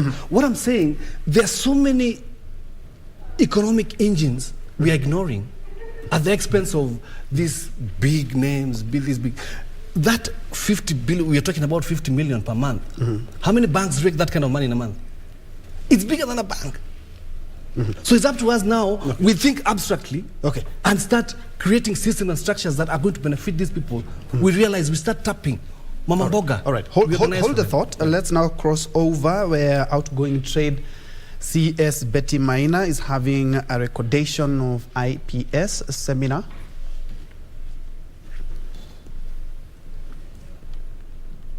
Of the program. As you are trained right now, I think it is still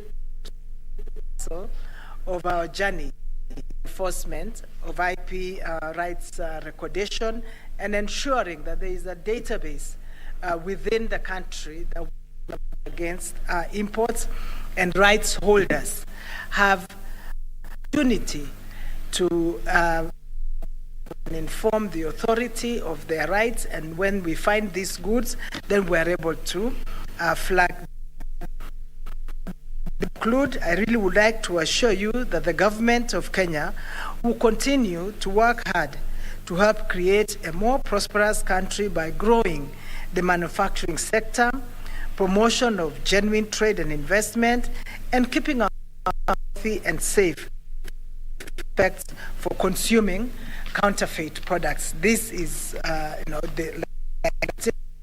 there's a legal government of Kenya. We participate in the training learn a lot, yourself, because you are the frontline agencies and you are the employees of government that have a responsibility for delivering on this constitutional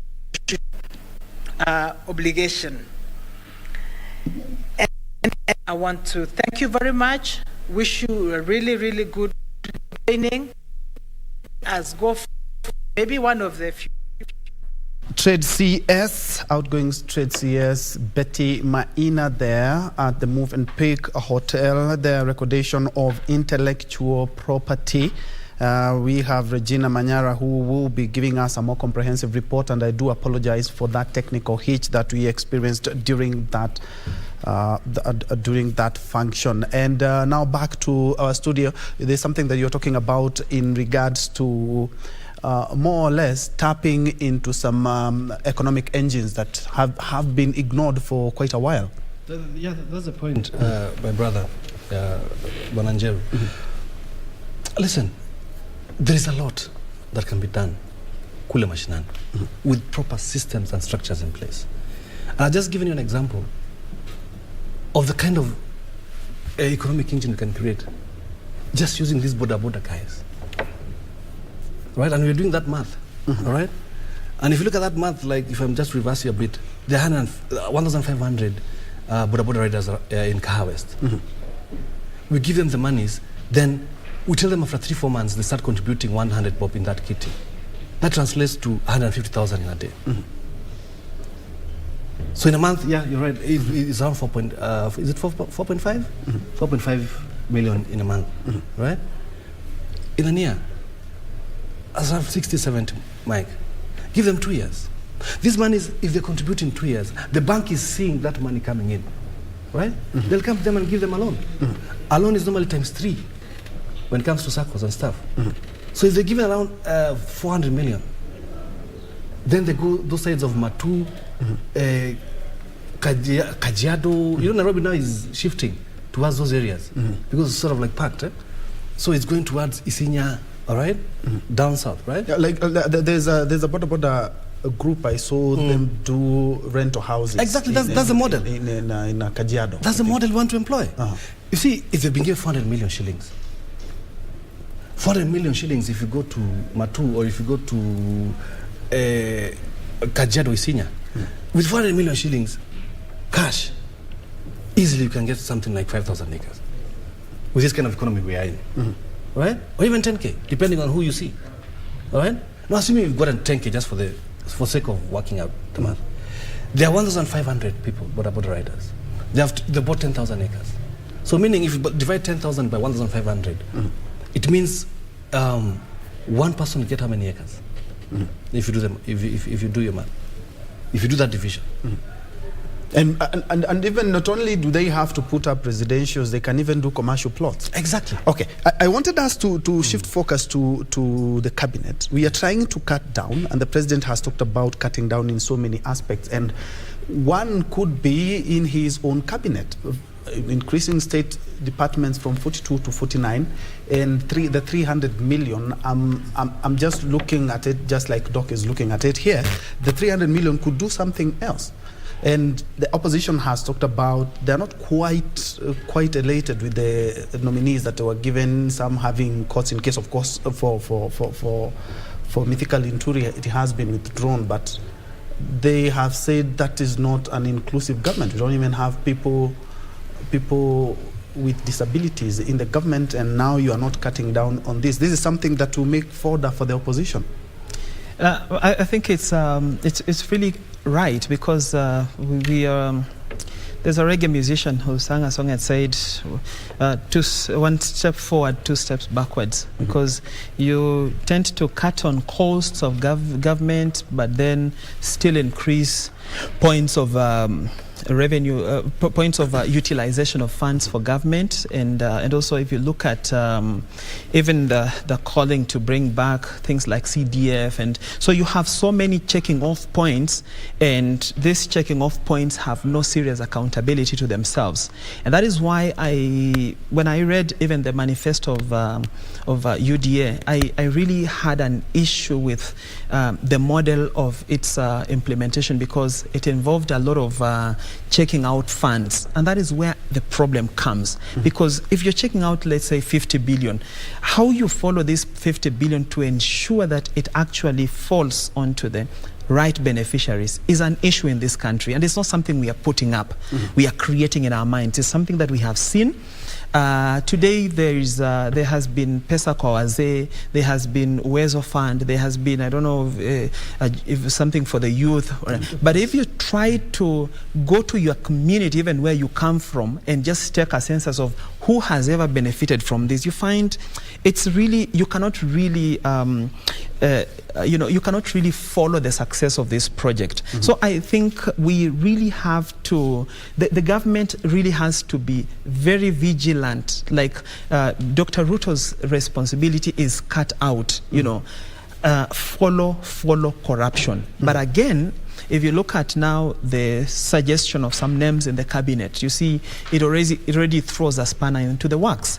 But again, what do we have to say about our systems of governance? The president is right to nominate whoever he wants to nominate, but the parliament has the moral responsibility to vet these people. So let's give it to the parliament and see what they figure out there. If the parliament passes so and so, we as citizens, we will not say anything, because our representatives, our people's representatives, have actually validated that. So that is what we will go with.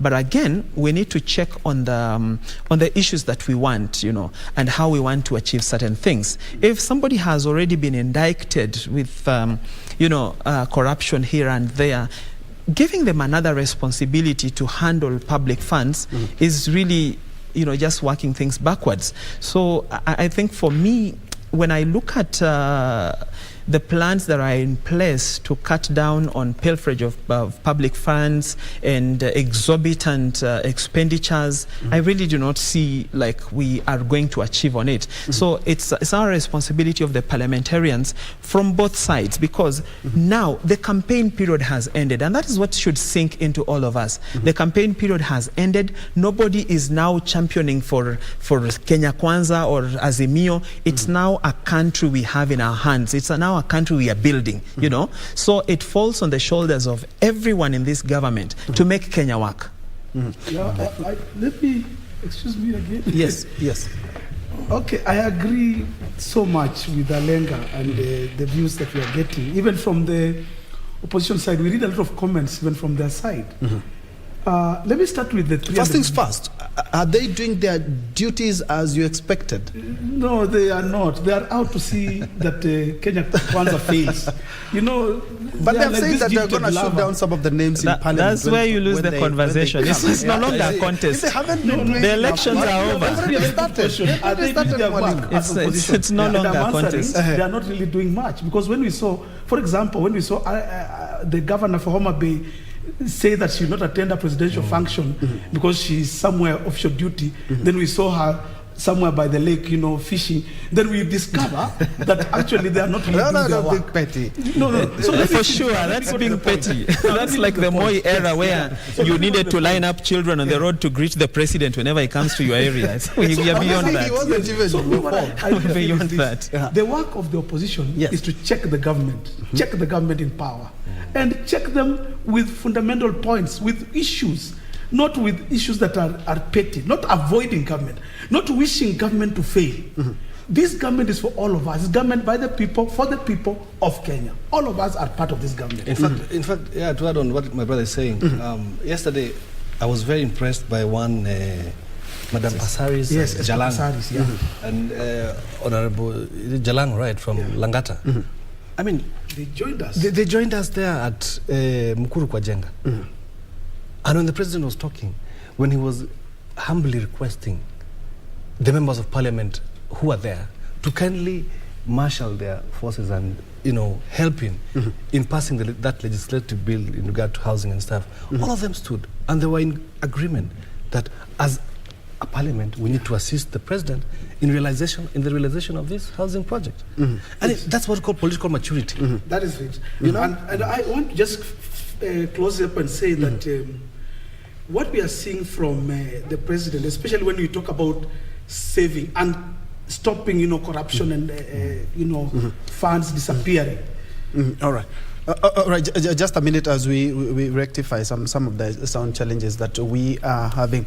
I would like, Doc, for the few days that the opposition has been in opposition, almost a month now, what would be your scorecard in terms of what they have been able to achieve? Indeed, the president has achieved something in the last couple of days that he has been in office, and the opposition is there already. We've seen the likes of Kalonzo Musyoka talking about we need a cabinet that not only is accountable, but a cabinet that is also clean, and said that they're going to shoot down some of the names that were affronted just because those people just saying what he said is that they have not quite gotten to the threshold of integrity and questioned on Chapter 6. Opposition, in the last almost 1 month, they have been in the opposition. On my own view, I mean, this is just personal. A personal opinion, I will give them, on a scale of 10, 2 would be good. Why is that? I mean, these people, they sound like they've not really got the act together.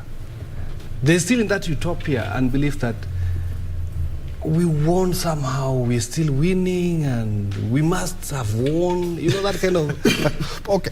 Bliss. Other than that, they have been able to tell us as Kenyans. Exactly, they're still wondering. They will take time for it to sink in. I know it's painful, it's really painful to some of them, and I feel it for them, to be honest. I feel it. Let's check their scorecard now. Two would be good for me. I mean, because they need to get their acts together. I mean, look at Kalonzo. Kalonzo is on TV there. He's talking about if you want to come and consult matters winning, you need to come and see me. Is that person saying really? If you ask yourself, really. It tells you there's something wrong. There's still something that it doesn't hit them yet. But I respect him as an elder. He's a very nice man. All right, and I want to come to Sakaja because you'll be working closely with Sakaja. That is something that didn't happen in the previous government after Sonko was impeached and some services were taken to NMS. Now everything is on Sakaja's desk. First things first, we have a lot of wastages in counties. Let's just be very honest. We cut down on this and we share revenue and we share duties. What are some of the interests that you think, as a legislator, a county legislator, you will want the government of the day to actualize? Well, and especially in Nairobi County. Yeah, first and foremost, and even like I mentioned before, Nairobi is blessed. And we're lucky enough to have a governor like Sakaja. I mean, this man has goodwill across the board. Be it Azimio side or be it Kenya Kwanza side. His likability and his ability to kind of win the legislators' hearts. I mean, it's quite admirable. And leave alone that, his work ethic. I mean, His Excellency is in the office by around 5, 6. Even the deputy governor. They're around 6. Not playing games or just taking tea. All right, that Kenyans are not saying. Yeah. What should Kenyans look forward to, and especially in your legislative agenda? Yes. In the County Assembly of Nairobi, where sometimes we have seen even chairs flying. Well, it's got to be a more responsible kind of assembly. Number one, like I mentioned before, the whole composition of legislators there are people who are really for the people, right? The people who are learned, they're people who are they're geared towards, they have that ability and that passion to help their citizens. There are bills, like personally, I'm trying to create a bill on matters doing with garbage collection, all right? And if you look at Nairobi right now, you can compare it the way it was 2 months or 3 months before. There's been cleaned up all through. Is it true or not? It's true. Yeah? Back in Car West, there are few bills that we have to put through. Once we resume, because we have to go for some a recess a bit, an induction, when we come back, we first of all pass the budget so that work can start flying in. Yeah. But honestly speaking, in matters legislation, we are set, we are sober, and we want to deliver for the common wananchi. Yeah, Nairobi is being watched. It's more or less like the East African capital. And we haven't really enjoyed the power that Nairobi has because of the two reasons I've given out, that we had an impeached governor and also some of the services had been transferred to NMS. What are some of the things that we need to look out for the East African capital? Yeah, of course, better leadership. Sakaja, even when we saw his interview just before when the campaign period was on, he came out clearly like a person who has a vision for Nairobi. And the team that has been elected with him, the what we used to call Kajos or Kajoras, nowadays they're the MCS, the honorable here. You see, there are people of integrity. You see, we have this MCA here with a doctorate, a PhD holder. We are no longer having the type of people we used to have. Nairobi is attracting some of the best. Personally, I've had issues with my friend Robert Alai on Twitter and on social media. We have a love-hate relationship. But I was very happy when over the weekend I saw Alai handling the issue in Kileleshwa, the Kilimani, the issue of clubs at night and music at night. Those are some of the good things we are seeing in Nairobi. That order is coming back to Nairobi. So I see Sakaja, I see him and his deputy and his MCS reaching a place whereby they're going to give Nairobians value of the city. Their slogan has been, let's make Nairobi work. And actually we are starting to see Nairobi working. We don't need to be in opposition or in Kenya Kwanza. As he says, Sakaja cuts across the board. Sakaja got more votes, in fact, from the Azimio side than even some of us in Kenya Kwanza. So Sakaja has a responsibility to serve Nairobi. And somehow we trust him. We are seeing him doing it. We saw how he handled the issue of the border guys. We saw him release those borders. We are seeing the garbage collection. Now we are told it's now 200 tons a day collection. We are seeing the environment. That some of us engaged him on Twitter. The other day I engaged him, there was a tree being cut in the middle of the city. I sent him a photograph. Within 10 minutes, Sakaja had acted and stopped the cutting of those trees on Moy Avenue. So we are seeing the people of East Africa and Africa as a whole. Nairobi is becoming a center of leadership, of democracy. That's why we saw all those presidents who came here for the inauguration of President William Ruto. We are seeing people respecting Kenya. We are seeing people coming to Nairobi to benchmark. And Nairobi is going to go back to what it was, the city in the sun. All right. Alenga, looking at the government right now, and a lot of Kenyans are expectant, it's more or less like marriage in the first couple of months. And the opposition has also taken its rightful place and has started also oversighting the government. I would like to pick your mind on how the opposition has been in the last, couple of days, almost a month now. They have been in office as opposition. First and foremost, we need to pay cognizance to the fact that it's not easy being in the opposition. It's not really it's not a place of happiness. Yeah, the political code. So you cannot expect somebody to sit there and say, okay, we are now the opposition, we are going to check government. It's a place of pain, and especially in our democracy, it's a place where you can only speak. It's like you're condemned. There's nothing that can happen. You can only speak. You can only, and then people will reduce it to making noise. They actually say they are making noise. So we are not like in a vibrant democracy like the US, where if the Democrats win and then so the next 4 years the Republicans are going to put them in check, and the Republicans can actually vote for some changes that can actually be done by the government on a perspective of on a rational view, where the government of the day says, well, this deliberation is coming from the Republicans, but it makes sense, let's implement it. Here it's a matter of the winner takes it all, and then instead of working, leaders from the winning side will spend all the 5 years celebrating and bragging rights. You understand? Yeah. So and mocking. So that does not build a country.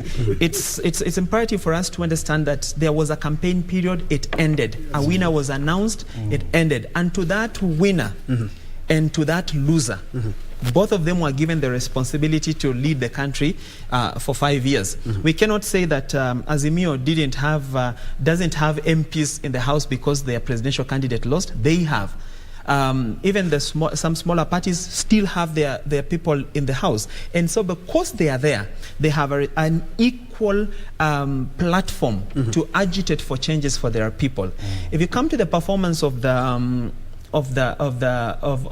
opposition ab initio, it has been seen that, number one, when the deputy president, in the absence of the president, flagged off fertilizer subsidies, the opposition came to question, where did you get the money? How was the procurement done? Where did the funds come from? Where were they processed at this time where we don't even have a cabinet that is sitting? So who approved those funds to go and purchase those fertilizers? And then as you're flagging them off, where are they headed to? The opposition raised that question, which is a very, very fundamental question. And we saw later on a letter that was flying on social media. I don't know if it was genuine or not, that there's some Russian company that say that was actually a donation. I don't know. I don't really want to, I don't have authority to really speak about that letter, but it was all on social media. And then number two, we have had the opposition questioning the people that have been selected to fill the cabinet positions. And it's a very, very serious issue in this country. Let's all agree, if we do not want to base our leadership on integrity, can we all agree, even as the parliament sits today, we scrap off chapter 6 of the Constitution, because it doesn't make sense. And continuous ignorance of that chapter 6 is what makes us, at the end of the day, when we elect leaders or we choose people to hold offices, we end up with square pegs and round holes, because we do not look at people's, we look away from people's records. If you and I are going for employment somewhere, let's say we're going to NTV, NTV will do a background search on Troy and see how has he been, how did he leave KBC, what are the other things involved. But when it comes to Mheshimiwa being given a docket, then that one should not be questioned. And we have propagated that idea of there are some people that cannot be questioned in this country to a point that everything that comes goes like that. That is why even on this bench, Mheshimiwa from Kahawa will be vexed if we say, well, you're going to give us houses, but we want to understand, what is the cost of the houses? Mheshimiwa is not happy about it. A simple question like, what is the cost of the house? Even before I start paying 5K, so what is the overall cost? You know, because we are so used to doing things under the table that when you ask a legit question, somebody somewhere is annoyed. Why is he asking that question? You know, these are pertinent questions that will build democracy in this country. Everything that happens, if you say we're giving 50 billion, tell me, what is the mode of accessing this 50 billion? I also want to access, but what is the mode? Will I just sit in my village in Vihiga and wait for 50 billion to come? Or what is this that I'm supposed to do? What are the mechanisms that you've put in place? Open this up for us. Let us discuss as the beneficiaries. And we say, well, I think it makes sense.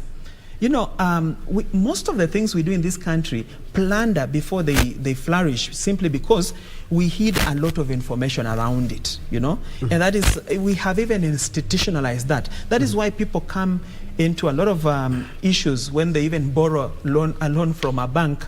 They come to realize there was something that was written in very small letters down there that haunt the them fine 10 print. years. The fine print. All right. And because of interest of time, just a minute. Because of interest of time, on a scale of 1 to 10, the opposition. For me, there's something I want to recommend the opposition about. This time round, we are having a very sophisticated opposition. We're not going on the streets, we're not making noise, we are not running with the police around, we are stating issues. The opposition, when they have an issue, they are calling a press conference and addressing that issue. So on a scale of 10, I would give them an 8. But all right. Yes, because of time. It's wrong, because picketing is allowed in our constitution. Picketing and going on streets is part of our constitution. You are allowed. But unfortunately, ours end up in if you contextualize the issue, your point will be lost. The police will chase you the whole day. You will not make your point. So what I wanted to say is that as much as we agree with chapter 6, but also we must agree with what also the law says. You are innocent unless proven But guilty. Mwalimu, a None lot of of our leaders persons- are hiding in that. It A lot of works. leaders are doing Let me challenge Amunga like this. It works. Let me challenge Amunga like this. Yes. You are not a mheshimiwa. I am not a mheshimiwa. Let's say today, somebody said while coming out of this studio, you stole a camera. My friend, you're going to jail. That thing will haunt you. But today, there's a member of parliament that will even speak in the house today, but he killed someone during the elections. We saw it on camera, he killed someone. But he disappeared, brought himself back, and cash bail was raised. A very practical example. Cash bail was raised. Yes. The only thing we A good can say point. is this. A good point is that we have convicted members of parliament who are in parliament. Yes, but that we can for attest. example, he was actually even jailed. I think he was actually jailed. What we want to say is this: where this noise from the opposition is coming from about chapter 6 is because of 2 or 3 individuals who are chosen in our cabinet. But we have put it very clear, even including our deputy president.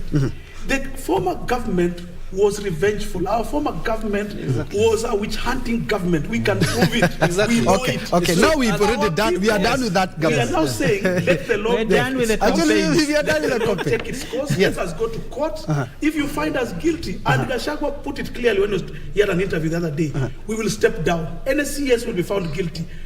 Interestingly, even the people like Kidika Linturi, who has been made the cabinet minister, the person who had sued him has already pulled out the case. All right. And We don't know what. We don't know that. Okay. Mwalimu, because of the interest of time, let me give Daktari 1 minute to wrap it up. What can the great people of Kahawa West, Doc, because of time, what can the great people of Kahawa West expect as we wrap up? All right.